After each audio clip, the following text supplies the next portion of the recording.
The first step in making the chessboard is to find some suitable timber. I've got a bit of rosewood here, as well as just some ordinary pine, and I've cut them at 25mm by about 9 or 10mm thick. I put them through the thicknesser to make sure they are all the same thickness, but I forgot to film it. Oh well. Well, now I'm just cutting strips. Now I'm making them about 30mm longer than they need to be, and you'll see why a little bit later. I need 9 strips altogether, not just 8, and you'll see why later.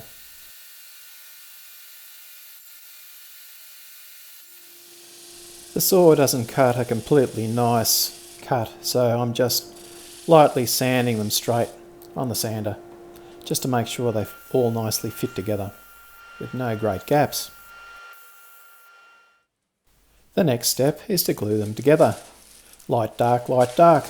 I'm just using a bit of greaseproof paper so that the glue that squeezes into the back doesn't stick to any boards.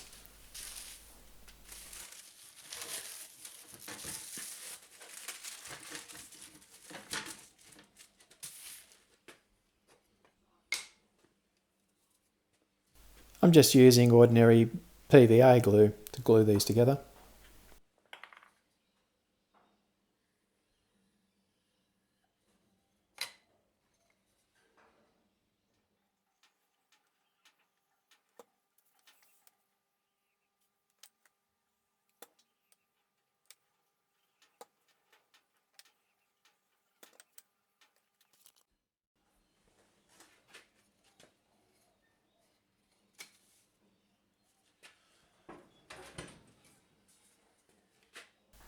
It's useful to have them glued sort of square, so I just give that a bit of a check, and before the glue's dried I can slide the boards around so that they're square. I was going to clamp these, but I felt that I didn't really need to, so I've just left them to dry. It's the next day, and the glue's all nice and dry, and the greaseproof has stuck a bit, a few little bits there, but I need to sand it anyway.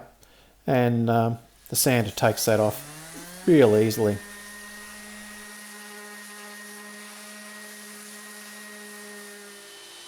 The next step is to cut some 25mm strips off this, so that I end up with a strip that's light, dark, light, dark.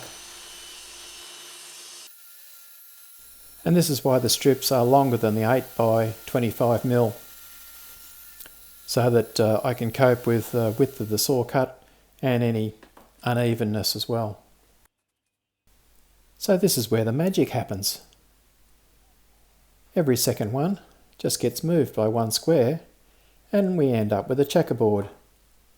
Easy peasy.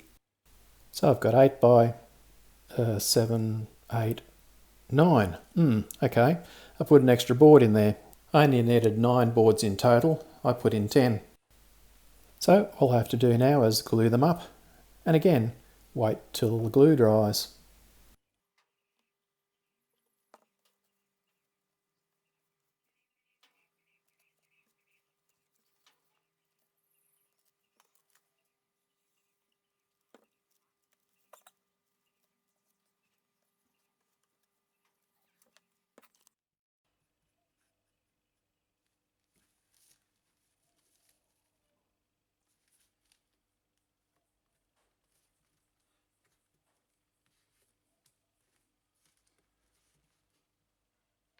Give all the pieces a last little squeeze. Again, I'm not going to clamp it, I'm just going to let them dry as they are. I've got my 8 by 8 checkerboard, and I guess I could just stop there, but I've decided to make this a travel type set where the pieces fit inside the set. So I'm actually going to cut the board in half. I'm using a scroll saw with a fine blade, so I'm not losing much material.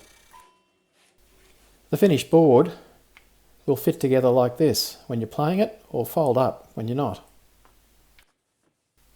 So I'm going to make a box right round both pieces of board, and I've also got some foam inside that I'm going to put the pieces in. So I'm just working out how much timber that I need. I've got a scrap of cypress pine that'll do the job. I'm going to have a 45-degree angle that joins the pieces together on the ends, so I'm just doing that on the drop saw.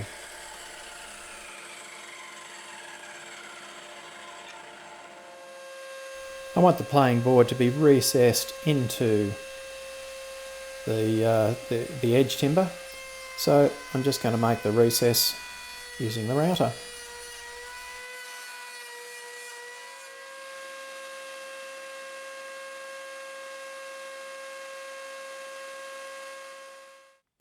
Here are the pieces almost finished. I just have to put the end pieces in. All done. I'm using magnets to hold the two pieces together. So I've got 4 magnets on each face here. That will sit together. And then there's 2 magnets on each edge that'll hold the board together when you're using it to play. I'm using a tight recess with some super glue in the bottom to keep the magnets in place. These rare earth magnets really are a marvellous thing. Ah, that feels good. Clamped together nicely. Nice and solid. To bring out the grain and to preserve the timber, I'm just using some clear satin. A couple of coats does the job.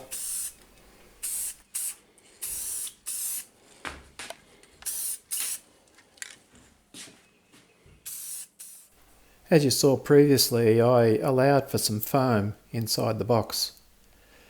And I've got some simple shapes that I'm going to use as templates to cut holes in the foam so that I can insert the pieces in the foam.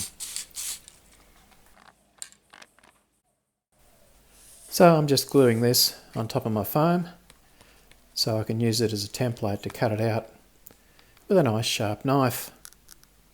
Tedious, but it works.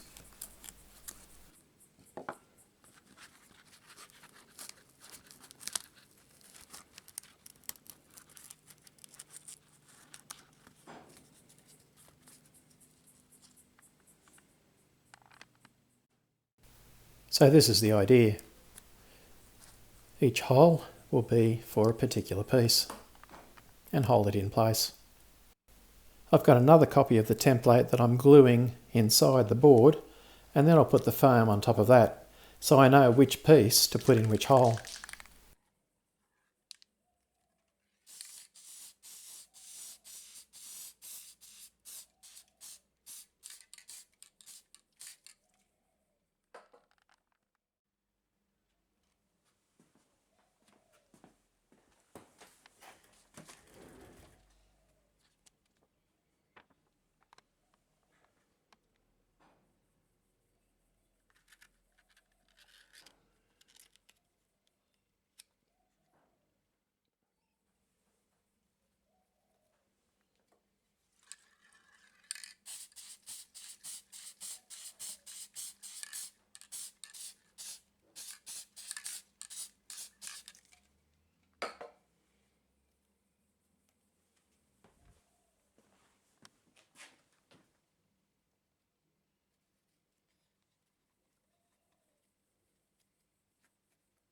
Both templates in place with white paper for the white pieces and black paper and white writing for the black pieces. Whoops, oh dear, I just realised that I'm demonstrating putting the black pieces in the white ones. Oh well, can't help bad luck, I guess.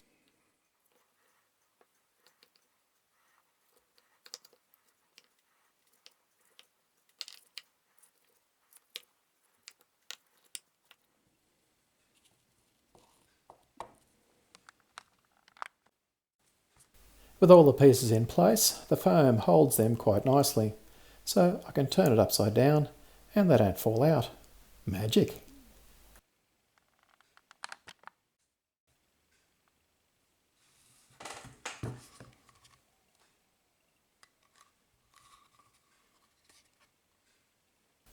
And with the pieces in place, I can put the two together, the magnets clamp together and hold the thing in place.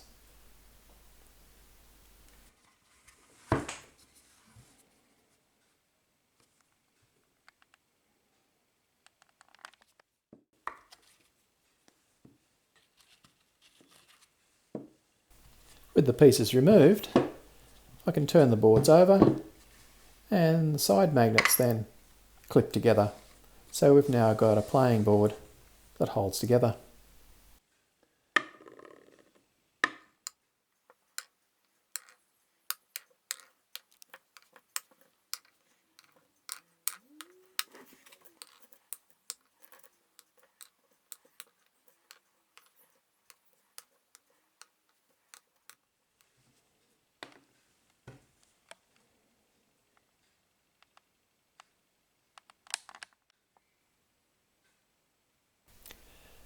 I'm pretty happy with how this has turned out. It's been a fun little project, both on the lathe and to revive some of my woodworking skills that have been a bit rusty of late. Now, who can I give this away to? I hate chess.